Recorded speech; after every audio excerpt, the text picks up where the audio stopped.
له ونشهد أن سيدنا وسندنا وحبيب ربنا وطبيبنا وطبيب قلوبنا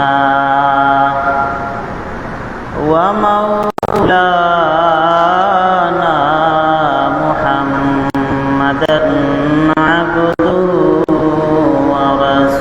ورسوله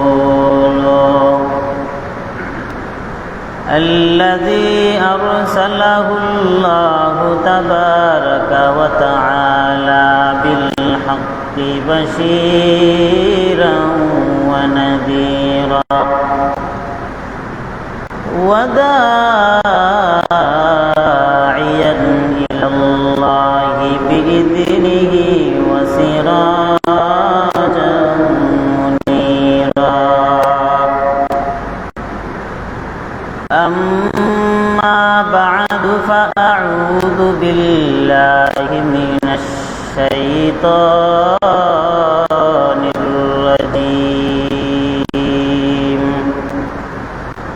بسم الله الرحمن الرحيم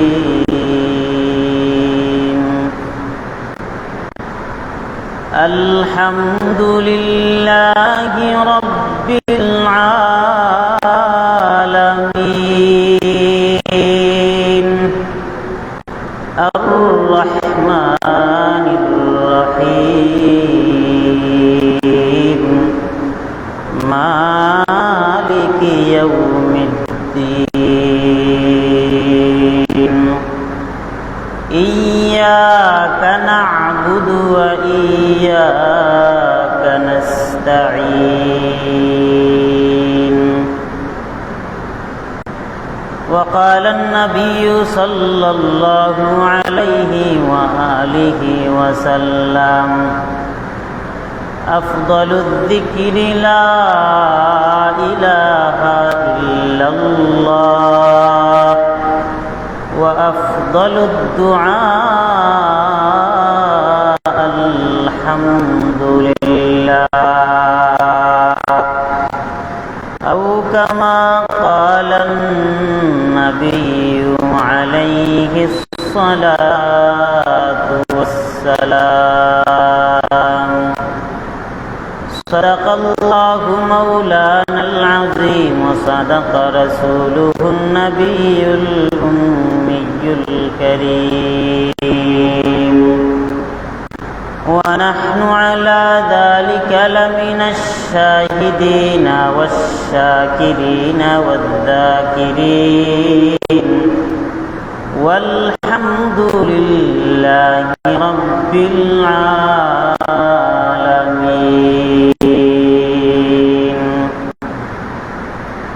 تکبیر میں کلمہ میں نمازوں میں اذان میں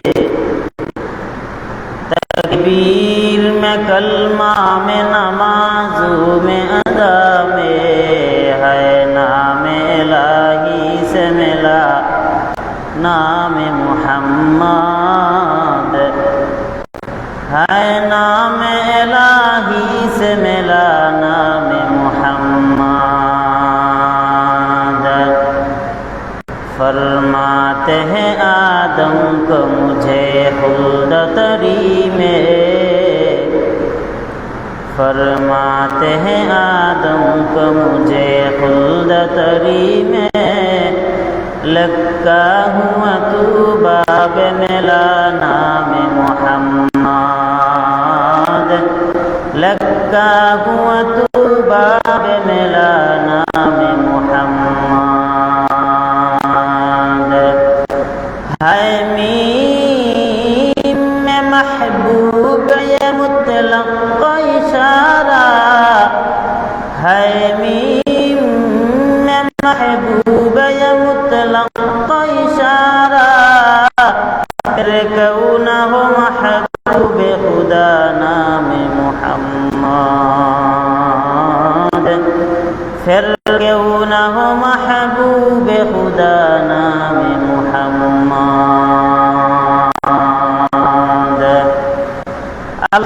আলহামদুলিল্লাহ, আল্লাহ রাব্বুল ইজ্জত ও জালালের দরবারে শুকরিয়া জ্ঞাপন করছি যে আল্লাহ সুবহানাহু ওয়া তাআলা মহিয়ান গরিয়ান সর্বশক্তিমান আল্লাহ সুবহানাহু ওয়া তাআলা জুমার দিনে আল্লাহর ঘর মসজিদের মধ্যে আসার বসার তৌফিক দান করেছেন। সেই মহান মুনিবের দরবারে আমরা সকলে আওয়াজ করে উচ্চ কণ্ঠে কালিমার শুকর আদায় করি আলহামদুলিল্লাহ। গত জুমায় আমরা আলোচনা করেছিলাম সূরা ফাতিহার প্রাথমিক অংশ। বলেছিলাম অবশিষ্ট কথা আগামী জুমায় বলা হবে। এরই ধারাবাহিকতা আজকে অবশিষ্ট কথা বলার উদ্দেশ্যে আমি কুরআন শরীফের প্রথম সূরা সূরা ফাতিহার শুরুর দিকের একটি আয়াত তিলাওয়াত করেছি। সূরা ফাতিহা এমন একটি সূরা যেই সূরাটার তাফসীর পুরো কুরআন শরীফ। বিসমিল্লাহর তাফসীর হলো সূরা ফাতিহা। সূরা ফাতিহার তাফসীর হলো পুরো কুরআন শরীফ। এই সূরা ফাতিহার তাফসীর যদি আমি কেন, এই পৃথিবীতে যত আলেম আছে প্রত্যেক আলেমরা মিলেই যদি সূরা ফাতিহার তাফসীর করে তারপরেও শেষ করা সম্ভব না, কারণ সূরা ফাতিহার তাফসীর হলো কুরআন শরীফ। আর কুরআন শরীফের তাফসীর করে কেউ কখনো শেষ করতে পারবে না। এই সূরা ফাতিহা এত মাহাত্ম্যপূর্ণ মর্যাদাপূর্ণ একটি সূরা। প্রত্যেক ওয়াক্তে সুন্নত হোক, নফল হোক, ওয়াজিব হোক, ফরজ হোক, 2 রাকাত হোক, 3 রাকাত হোক, 4 রাকাত হোক, সূরা ফাতিহা লাগবেই লাগবে। ঠিক কি না? সূরা ফাতিহা অবশ্যই লাগবে। এই সূরা ফাতিহা প্রত্যেক রাকাতে কেন লাগে? কেন? অন্যান্য সূরাও তো সূরা ফাতিহার জায়গায়, অন্যান্য সূরাও তো পড়া যায়, তো কেন সূরা ফাতিহা বাধ্যতামূলক?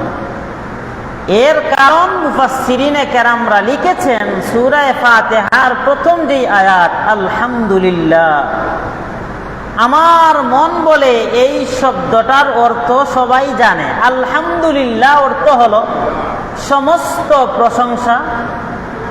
কথা বলেন, সমস্ত প্রশংসা কার?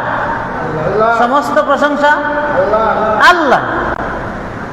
সব প্রশংসা যদি আল্লাহর হয়, তাহলে আমাদের মধ্যে আমাদের সম্পদের কারণে নিজেকে প্রশংসার দাবিদার করা, সৌন্দর্যতার কারণে নিজেকে প্রশংসার দাবিদার করা, অনেক ধন দৌলতের কারণে নিজেকে প্রশংসার দাবিদার করা, নিজের ইলমের কারণে নিজেকে প্রশংসার দাবিদার করা কোনোভাবেই কাম্য নয়। কারণ আমাদেরকে যা দেওয়া হয়েছে সেটা দিয়েছেন কে? এ কথা বলেন, কে দিয়েছেন? আল্লাহ দিয়েছেন। এজন্য সব প্রশংসার দাবিদার একমাত্র কে? আল্লাহ।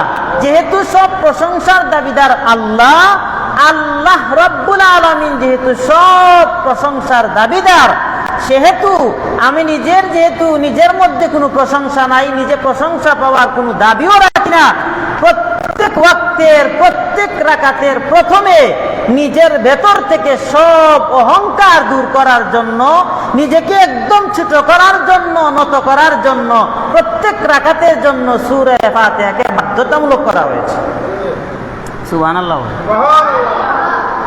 সূরা ফাতিহা এটা অহংকার একদম নিমিষেই শেষ করার অন্যতম একটা মাধ্যম হলো সূরা ফাতিহা।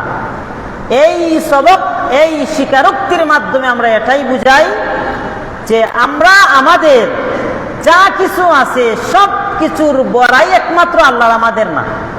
আমরা নিজেকে নত করে দিলাম। নামাজের মাধ্যমে যাতে নিজেকে নত করা যায়, নিজেকে যাতে বিলীন করা যায়, এজন্য এই সূরা ফাতিহাটা প্রত্যেক রাকাতের জন্য বাধ্যতামূলক। আমার মুসল্লিয়ানে কেরাম একটু ভালো করে বোঝার চেষ্টা করেন। আমি গত জুমায় বলেছিলাম এই সূরা ফাতিহার অনেক নাম। রুহুল মাআনির মধ্যে 40টা নাম আসছে সূরা ফাতিহার। সুবহানাল্লাহ। 40টা নাম আসছে কেবলমাত্র সূরা ফাতিহার, 40টা নাম। এর মধ্যে একটা নাম হলো সূরা ফাতিহা। ফাতিহা শব্দের অর্থ হলো শুরু, আরম্ভ, সূচনা। যেহেতু সূরা ফাতিহার মাধ্যমে কুরআন শরীফের সূচনা হয়েছে, আরম্ভ হয়েছে, এজন্য এই সূরাকে সূরা ফাতিহা বলা হয়। সুবহানাল্লাহ। 2 নম্বর, এই সূরাকে আবার সূরা শিফা বলা হয়। সূরা শিফা।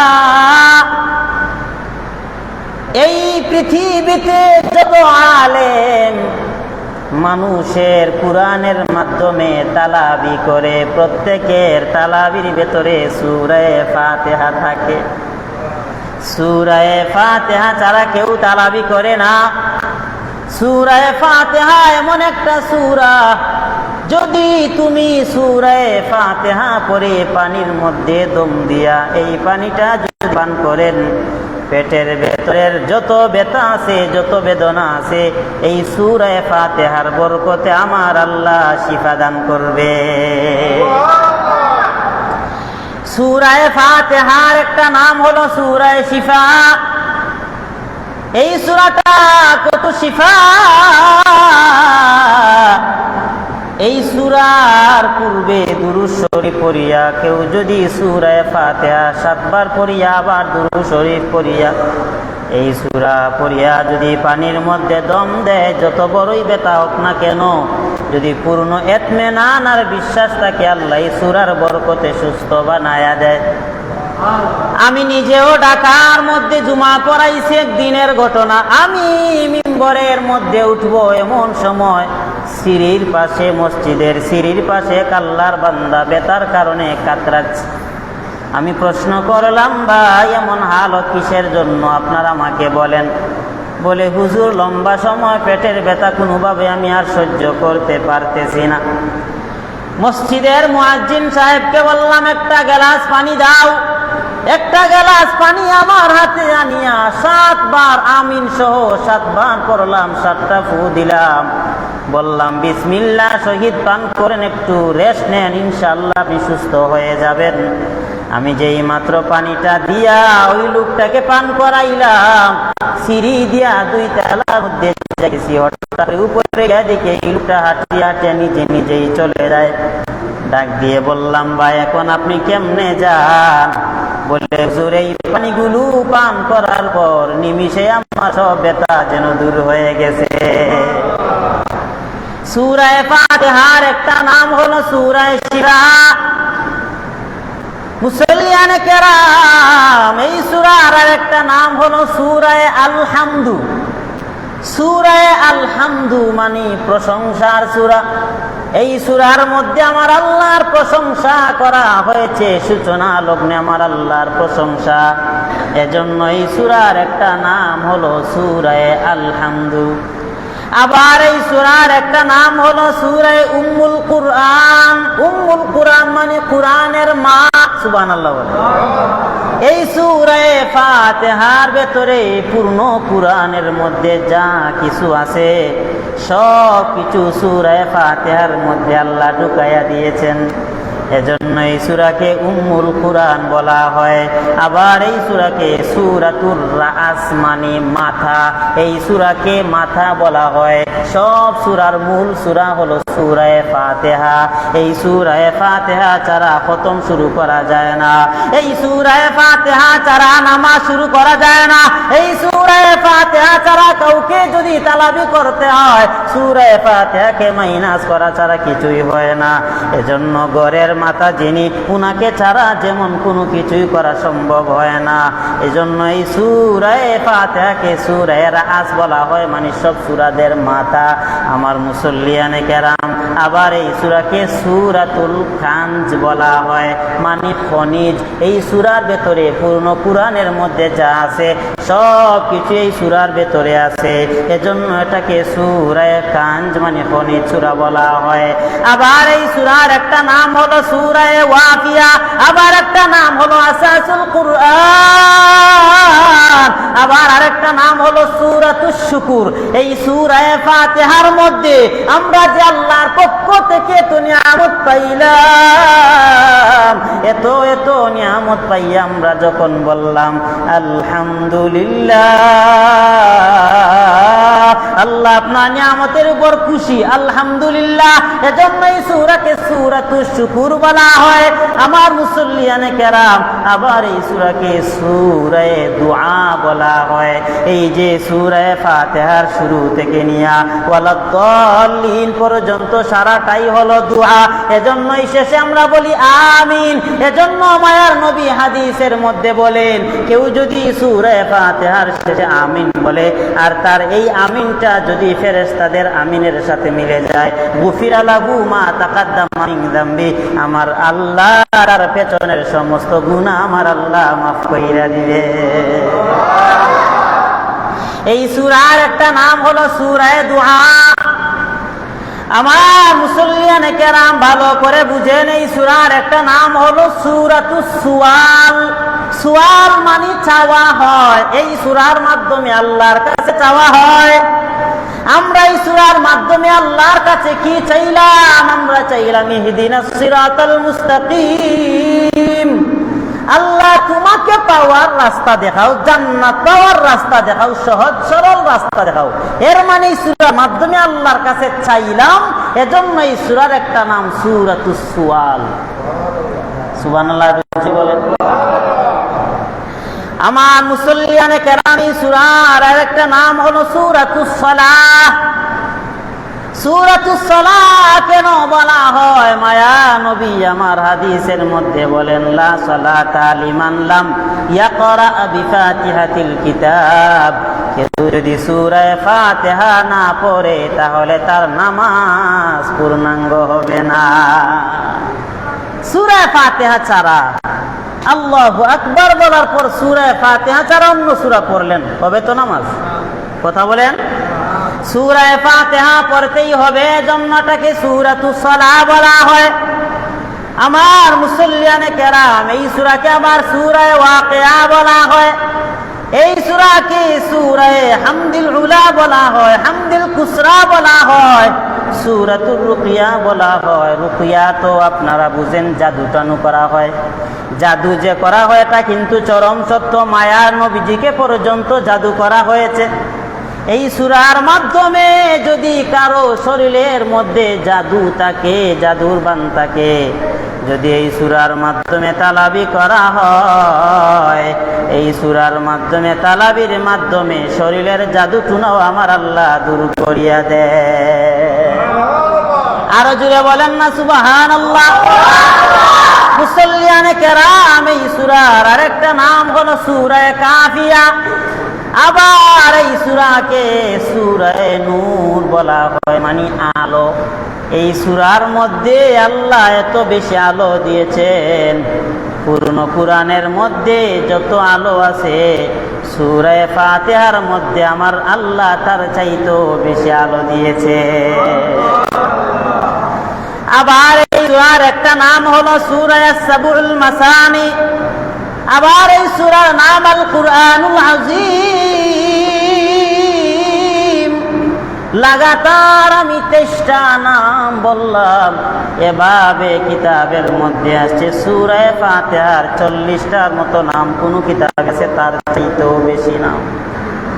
এত বেশি দামি এই সূরা, এত বেশি মর্যাদাপূর্ণ এই সূরা।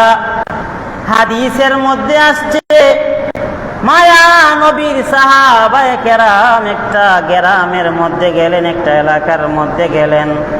এই এলাকায় যাওয়ার পরে তাবু টাঙ্গায়া সাহাবায়ে কেরাম এই এলাকার মধ্যে বসবাস করতেছেন। হঠাৎ করে এই এলাকার একজন বড় মাতব্বর, এলাকার মুরব্বী, এলাকার সর্দার, উনাকে একটা সাপে কামড় দিয়ে দিল। মুসল্লিয়ানে কেরাম আমার দিকে তাকান, মনোযোগটা বাড়ান, কি বলতে চাই মেসেজটা ভালো করে শুনেন। এলাকার সর্দারকে সাপে কামড় দেওয়ার পর শরীরের মধ্যে সাপের বিষ ঢুকে গেছে।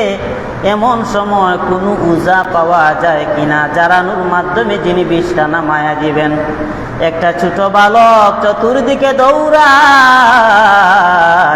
চতুর্দিকে দৌড়াইয়া কাউকে পায় না। এক পর্যায়ে সাহাবায়ে কেরামদের তাঁবুর মধ্যে চলে গেল। ওই জায়গার মধ্যে যাওয়ার পরে ওই জায়গায় গিয়া সাহাবায়ে কেরামদেরকে প্রশ্ন করে, তোমাদের মধ্যে কি এমন কেউ আছে যে বিষ নামাইতে পারে, সাপের বিষ নামাইতে পারে, এমন কেউ কি আছে? সাহাবায়ে কেরামদের মধ্যে একজন বললেন, আমি সাপের বিষ নামাইতে পারি। এরপরে সাহাবীকে নিয়ে যাওয়া হয়। সাহাবী যাওয়ার পর উনি নিজে সূরা ফাতিহার মাধ্যমে তালাবি শুরু করিয়া দিলেন। যখন সূরা ফাতিহার মাধ্যমে তালাবি করলেন, অটোমেটিকলি সরদারের শরীর থেকে বিষটা নেমে গেছে। এই শরীর থেকে বিষটা নামার পর সাহাবীকে 12টা ছাগল হাদিয়া হিসাবে দিয়েছেন। আরো জুড়ে বলেন, 12টা ছাগল হাদিয়া হিসাবে দিয়েছেন। 12টা, এই 12টা ছাগল তিনি নিয়ে আসলেন। আমার মুসল্লিয়ানে কেরাম, কোন রেওয়ায়েতে পাওয়া যায় 30টা ছাগল, আবার কোন রেওয়ায়েতে পাওয়া যায় 100টি ছাগল হাদিয়া হিসাবে দেওয়া হয়েছে। এই ছাগলগুলো যিনি নিয়ে আসলেন, আসার পরে সাহাবায়ে কেরামদের সামনে এগুলো পেশ করলেন। সাহাবায়ে কেরামরা বলেন, তুমি কোরআনের মাধ্যমে তালাবি করেছো, এটা খাওয়া আমাদের জন্য জায়েজ হবে কি হবে না? আমাদের নবীকে প্রশ্ন করা ছাড়া আমরা খেতে পারি না। আমার মুসল্লিয়ানে কেরাম, এবার সাহাবায়ে কেরাম নবীর জন্য অপেক্ষা করতেছেন, কবে নবী আসবেন। নবী যদি সমর্থন দেন খাওয়া যায়, নবী যদি না জায়েজ বলেন খাওয়া যাবে না। আমার মায়ার নবী যখন হাজির হয়ে গেলেন, নবীকে প্রশ্ন করা হয়, নবী কোরআনের মাধ্যমে তালাবি করা হয়েছে, এই কোরআনের মাধ্যমে তালাবি করিয়া 30টা বলেন আর 100টি বলেন ছাগল উপহার পেয়েছেন, এই ছাগলগুলো আমরা কি খাইতে পারি? মায়ের নবী কত সুন্দর জবাব দিলেন।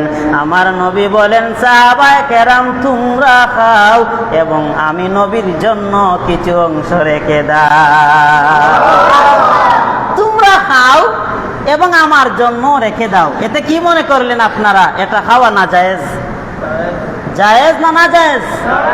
কোরআনের মাধ্যমে তালাবি করে যেই হাদিয়া নেওয়া হয় এটা জায়েজ। এটার মধ্যে না জায়েজের কোনো গন্ধ, কোনো গ্যারান পূজার কোনো সুযোগ নাই। সহিহ হাদিসের রিওয়ায়াত, এজন্য মাইন্ড করিয়েন না আপনারা, মজার চলে বলতেছি। আমরা যদি কখনো তালাবি করি, আমাদেরকেও হাদিয়া দেওয়া এটা সুন্নতের মধ্যে পড়ে। অনেক সময় আছে রাত 3টা 2টার সময় দিরিম দিরিম দরজার মধ্যে দিরিম দিরিম রাখাইতেছে। বাড়িতে গেলাম, তালাবি করলাম, মাশাআল্লাহ তালাবি করে সুস্থ হয়ে গেল। বিদায়ের সময় হুজুর অনেক রাত আসলেন, কষ্ট করলেন, চলে যান। এটা কিন্তু উচিত না। মুসল্লিয়ানে কেরাম ভালো করে বুঝেন, কুরআনের মাধ্যমে তালাবি করে ছাগল উপহার পেয়েছেন সাহাবায়ে কেরাম। আবার এই ছাগল সাহাবায়ে কেরামরাও খেয়েছেন, আমার মায়ার নবী নিজেও খেয়েছেন। এজন্যই সূরাকে সূরায়ে শিফা বলা হয়, যে সূরার মাধ্যমে যত বড়ই রোগ হোক না কেন, যদি ইতমিনান হয়, যদি বিশ্বাস হয়, এই সূরার মাধ্যমে তালাবি করার পর আমার আল্লাহ এই সূরার বরকতে সব ধরনের রোগ আমার আল্লাহ সুস্থ বানায়া দেয়।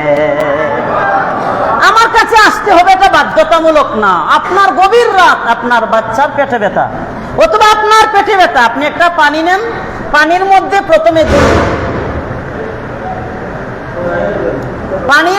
প্রথমে দুরূদ শরীফ পড়িয়া তারপরে সূরা, আমার দিকে লক্ষ্য করেন, যাই হোক, সূরা দুরূদ শরীফ পড়িয়া পানির মধ্যে সূরা ফাতিহা পড়ে আবার দুরূদ শরীফ পড়েন। সূরা ফাতিহা 7 বার পড়েন, ফু দেন, এরপরে আবার দুরূদ শরীফ পড়েন।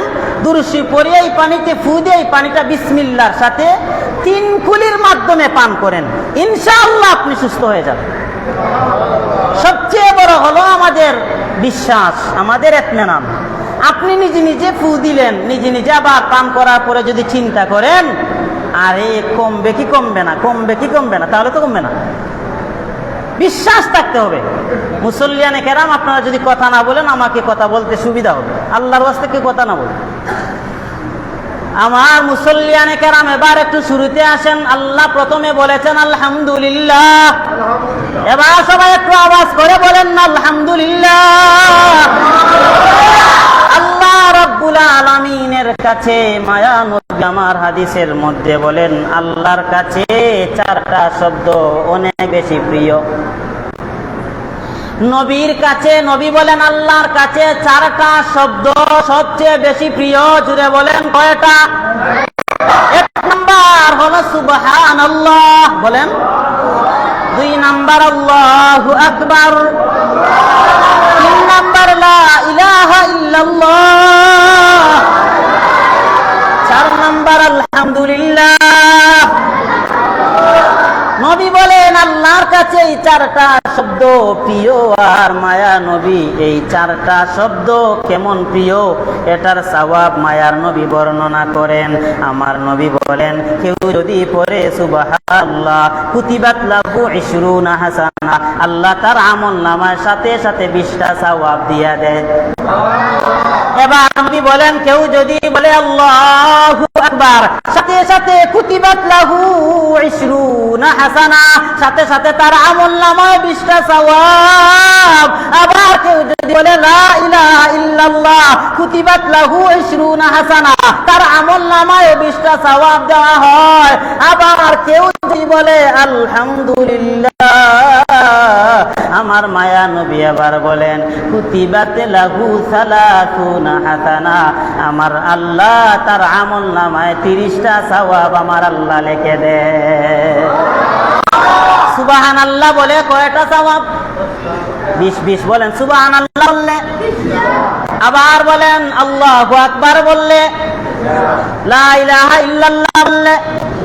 কেউ যদি আলহামদুলিল্লাহ বলে বা নবী আরো 10 বাড়ায় বলেন, সাথে সাথে 30টা সওয়াব, আবার 30টা গুনাহ মাফ। এখন আমরা এখানে বসে যারা বললাম সুবহানাল্লাহ 20টা সওয়াব 20টা গুনাহ মাফ, যারা বললাম আল্লাহু আকবার 20টা সওয়াব 20টা গুনাহ মাফ, যারা বললাম আল্লাহ ইলাহা ইল্লাল্লাহ 20টা সওয়াব 20টা গুনাহ মাফ, যারা বললাম আলহামদুলিল্লাহ সাথে সাথে 30টা সওয়াব 30টা গুনাহ মাফ। আলহামদুলিল্লাহ আবার বলেন। এবার কি কি সওয়াব হয়েছে শুধু বুঝেন। আলহামদুলিল্লাহ মানে আল্লাহর প্রশংসা করলাম, সওয়াব। আলহামদুলিল্লাহর ভিতরে অক্ষরে অক্ষরে 10টা নেকি, সুবহানাল্লাহ বলেন।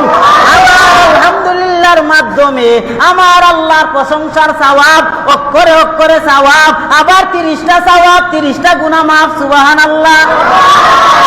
এই সূরা কত দামি, কত মর্যাদা পূর্ণ। এবার আমরা একটু সামনে আগায়া যাই। আলহামদুলিল্লাহি রাব্বিল আলামিন, तमाम জগতের একমাত্র প্রশংসার মালিক হলেন আল্লাহ আর রহমানির রহিম, যিনি পরম করুণাময় অতি দয়ালু। মালিক ইয়াউমিদ্দিন, যিনি বিচার দিবসের মালিক। ইয়াকা না'বুদু, আল্লাহ কেবল তোমার ইবাদত করি। ওয়া ইয়াকা নাস্তাঈন, যেহেতু তোমার ইবাদত করি সাহায্য আমাদেরকে করেন। আল্লাহ বলেন কেমনে সাহায্য করব? এবার আমরা আল্লাহর কাছে দোয়া করলাম ইহদিনাস সিরাতাল মুস্তাকিম, আল্লাহ আমাদেরকে তোমাকে পাওয়ার রাস্তা দেখায়া দাও। আল্লাহ আমাদেরকে জান্নাত যাওয়ার রাস্তা দেখায়া দাও। আল্লাহ আমাদেরকে সহজ সরল রাস্তা দেখায়া দাও। এবার আল্লাহ বলেন এই রাস্তা আবার কোন রাস্তা? সাথে সাথে আমরা আবার বললাম সিরাতাল্লাযীনা আন'আমতা আলাইহিম, আপনার প্রশংসা, আপনার পুরস্কার প্রাপ্ত বান্দা যারা, তাদের পথ। তারা কারা? তারা হলেন নবী। তারা কারা? তারা হলেন শুহাদা। তারা কারা? তারা হলেন সালেহ। তারা কারা? তারা হলেন সিদ্দিক। আপনার নবী, আপনার শুহাদায়ে কেরাম, আপনার সালেহ বান্দা যারা, তাদেরকে যেই রাস্তায় পরিচালিত করেছেন আল্লাহ আমাদেরকেও ওই রাস্তায় পরিচালিত করেন। জুড়ে বলেন আমিন। এবার আমরা বললাম গায়রিল মাগদুবি আলাইহিম, আল্লাহ ইহুদিদের পথ আমাদেরকে দেখায়ও না, ওয়ালাদ-দাল্লিন আমাদেরকে খ্রিস্টানদের পথ দেখায়ও না।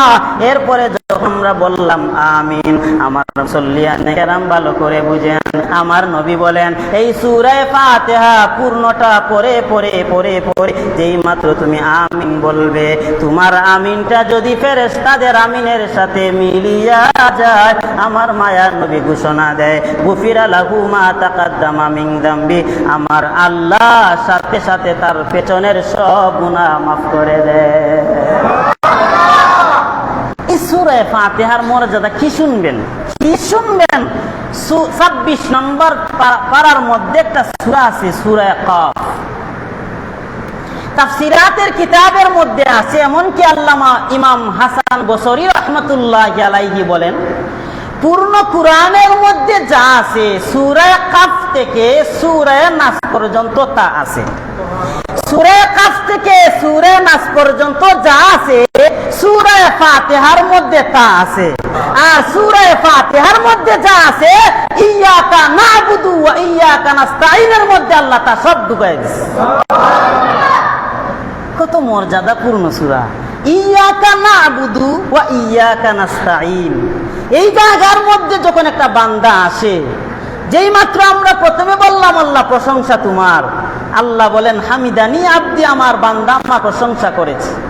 এরপরে যখন বলি আর রহমানির রহিম, আল্লাহ বলেন আতনা আলাইয়া আব্দি, আমার বান্দা আমার সানা পাঠ করেছে। মালিক ইয়াউমিদ্দিন, আল্লাহ বলেন মাজ্জাদানি আব্দি, আমার বান্দা আমার বরত্ব প্রকাশ করেছে।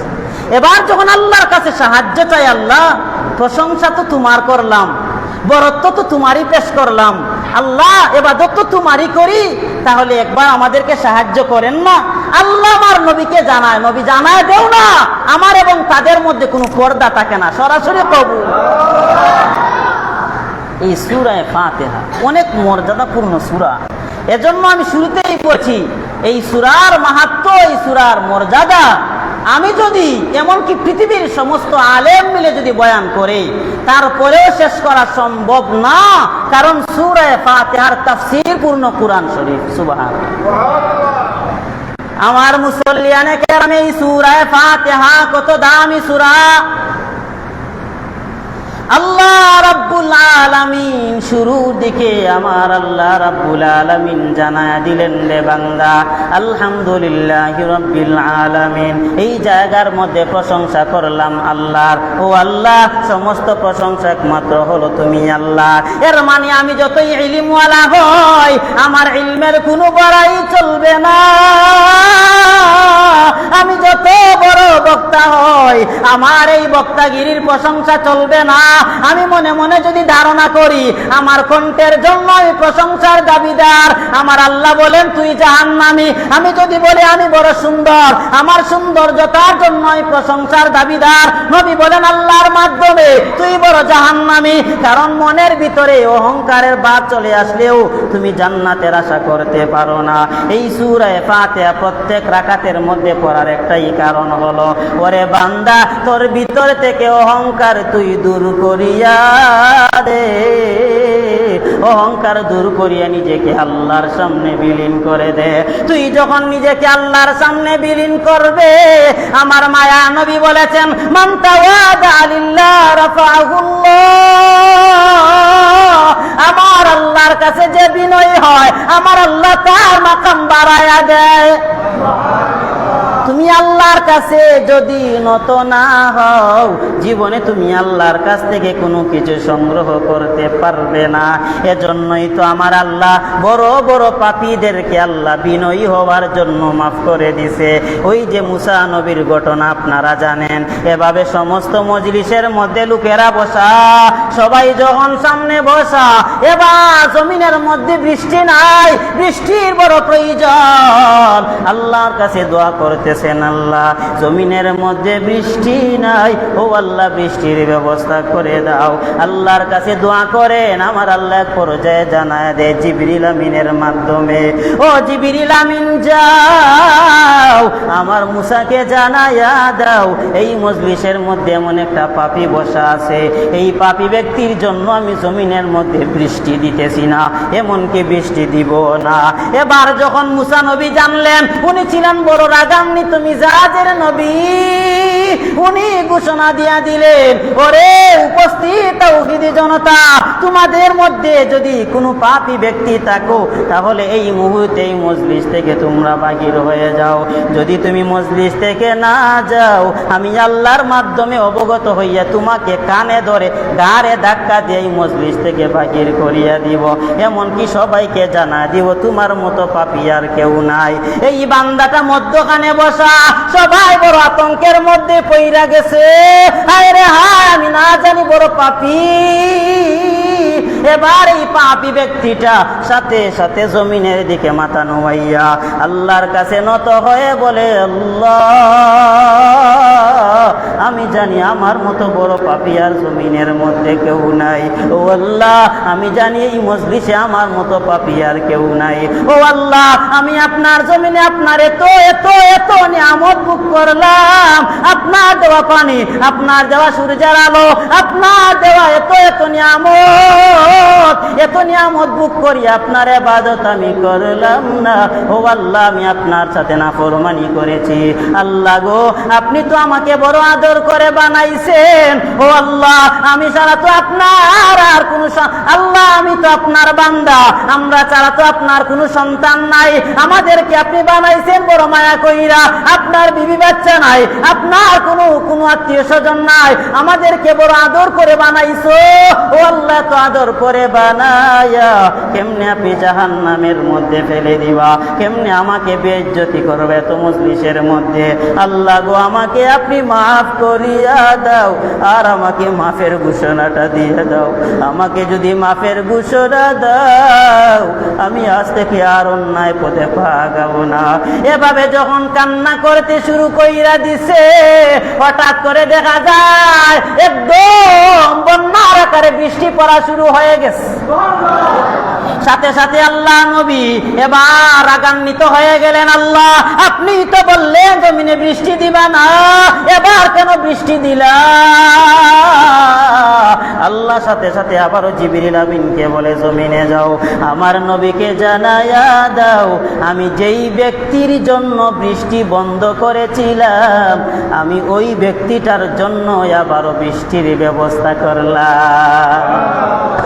আমার মুসল্লিয়ানে কেরাম এই ঘটনা দ্বারা বোঝা যায় তুমি যত আল্লাহর কাছে বিনয়ী হয়ে যাইবা আমার আল্লাহ বড় দয়ালু, আমার আল্লাহ বড় মায়া, আমার আল্লাহ বিশাল বড় দয়ার সাগর। ওরে বান্দা যখন পাপ করি আল্লাহর দিকে তুমি রুজু হইবা আমার আল্লাহ সাথে সাথে তোমাকে মাফের ঘোষণা করবেন। এজন্য আল্লাহর দিকে রুজু হইয়া যাও। এই সূরা ফাতিহার মধ্যে আমার মায়ার নবী কি বলেন জানেননি? আমার নবী বলেন, আমার মায়ার নবী বলেন আদ-দুআ আফদালুদ দুআ আলহামদুলিল্লাহ, আফদালুদ যিকরি লা ইলাহা ইল্লাল্লাহ, সর্বশ্রেষ্ঠ জিকির হলো লা ইলাহা ইল্লাল্লাহ, ওয়া আফদালুদ দুআ আলহামদুলিল্লাহ, সবচেয়ে শ্রেষ্ঠ দোয়া হলো আলহামদুলিল্লাহ। আলহামদুলিল্লাহ বলেন না আলহামদুলিল্লাহ। এজন্য মাঝে মধ্যে আপনার চোখের দিকে তাকাইবেন আর বলবেন আল্লাহ, অনেক মানুষ জমিন দেখতে পারে না, আপনার নিয়ামত রাজি দেখতে পারে না, আমাকে দেখার সুযোগ করে দিয়েছো আলহামদুলিল্লাহ। ও আল্লাহ অনেকের হাত নাই, ভিডিওর মধ্যেও দেখা যায় বহু আল্লাহর বান্দার হাত নাই। ও মুসল্লিয়ানে কেরাম হাত নাই কেমনে চলাচল করে কত জানি কষ্ট হয়, কিন্তু আল্লাহ আমাদেরকে হাত দিয়েছেন আলহামদুলিল্লাহ। কত মানুষের কিডনি নষ্ট, আমাদেরকে আল্লাহ ভালো কিডনি রেখেছেন আলহামদুলিল্লাহ। কত মানুষের পা নাই, কত মানুষ বর দিয়ে দিয়ে দিয়ে দিলে চলাচল করতে হয়, আমরা পা দিয়ে চলাচল করতে পারি আলহামদুলিল্লাহ। আল্লাহ গো কত মানুষকে মেডিকেল ভর্তি করে রেখেছো কিন্তু আমাদেরকে বাড়ি ঘরে চলাচল করার ব্যবস্থা করে দিয়েছো, এজন্য মাঝে মধ্যে বলবো আলহামদুলিল্লাহ। এত এত নিয়ামত আল্লাহর পাইলা, আল্লাহ যদি পানি বন্ধ করে দিতেন কি করতা? আল্লাহ যদি সূর্যের আলো বন্ধ করে দিতেন কি করতা? আল্লাহর জমিনে আল্লাহর দিয়া পা দিয়া চলাচল করি, তারপরে ওই ইবাদত নাই। আল্লাহর দেওয়া চক্ষু দিয়ে তাকাই, তারপরেও ইবাদত নাই। আল্লাহর দেওয়া জবান দিয়ে কথা বলি, তারপরেও ইবাদত নাই। তারপরেও আমার আল্লাহ অপেক্ষা করে, বান্দা তুই যত বড়ই পাপী হস না কেন, আমি তোর দিকে তাকায়া তাকি একবার বলবি আল্লাহ ভুল হয়েছে, ক্ষমা করে দাও। যেই মাত্র ক্ষমা চাইবে, আমি আল্লাহ তোকে ক্ষমা করি আমার কুদরতি কুলের মধ্যে উঠাইয়া নিব। আল্লাহ রাব্বুল আলামিন আমাদেরকে বেশি বেশি আল্লাহর নিয়ত, আল্লাহর কাছে একদম নত হয়ে বিনয় হয়ে আল্লাহর ইবাদত করার তৌফিক দান করুন। সূরা ফাতিহা অনেক মাহাত্ম্য মর্যাদাপূর্ণ সূরা। 2 জুমার মাধ্যমে এই সূরার নামগুলা, সূরার শিক্ষাগুলা বললাম। যখন সূরা ফাতিহা ইমাম সাহেব তেলাওয়াত করে খুব ধ্যান ধরে শুনবেন, কারণ এই সূরা ফাতিহা যখন পড়া হয় স্বয়ং আল্লাহ তার বান্দার সাথে কথা বলেন। এজন্য ধ্যান ধরে এটা শুনবেন, কারণ এই সূরা ফাতিহা প্রথমে আল্লাহর প্রশংসা, এটার সওয়াব। সূরা ফাতিহা অক্ষরে অক্ষরে 10টা করে নাকি। সূরা ফাতিহার আলহামদুলিল্লাহ বলার সাথে সাথে 30টা সওয়াব, 30টা গুনাহ মাফ। এজন্য মাঝে মধ্যে দোকানে বসে আছেন, কোনো কাজ কাম নাই, কোনো কাজ কাম নাই। একটা জিনিস বুঝেন, আমরা যখন আমল করি না অথবা গুনাহও করি না, এমন সময় আমাদের সওয়াবও হয় না, গুনাহও হয় না। মনে করেন চেয়ারে বসা আছি, গুনাহও করতেছি না, কোনো আমলও করতেছি না, এমন সময় গুনাহও হয় না, সওয়াবও হয় না। তাহলে আপনি একটা চিন্তা করবেন যে আমি যদি মরে যাই, আমি যদি নেক আমলের জন্য আটকে যাই, তাহলে আমি আমার প্রতিবেশীর কাছে যাব, আমাকে তো নেক দিবে না। আমি এখন দুনিয়াতে আছি, আমল করার ব্যবস্থা আছে, চেয়ারে বসে বসে বসে বসে আমি একটু জিকির করি না, আলহামদুলিল্লাহ আলহামদুলিল্লাহ আলহামদুলিল্লাহ 3 বার বললেন, 90টা সওয়াব, 90টা গুনাহ মাফ। আমল করবেন ইনশাআল্লাহ। আল্লাহ যাতে আমাদেরকে আমল করার তৌফিক দান করে। যত যত আমলের ব্যাপারে ইনশাআল্লাহ বলা হয়, যদি আমরা আমলে নিতাম, মনে হয় সবাই আল্লাহর ওলিতে রূপান্তরিত হয়ে যেতাম, ঠিক কিনা? আমার মুসল্লিয়ানে কেরাম, আমাদের স্পিকারের এই মেশিনটা নষ্ট হয়ে গিয়েছিল আমাদের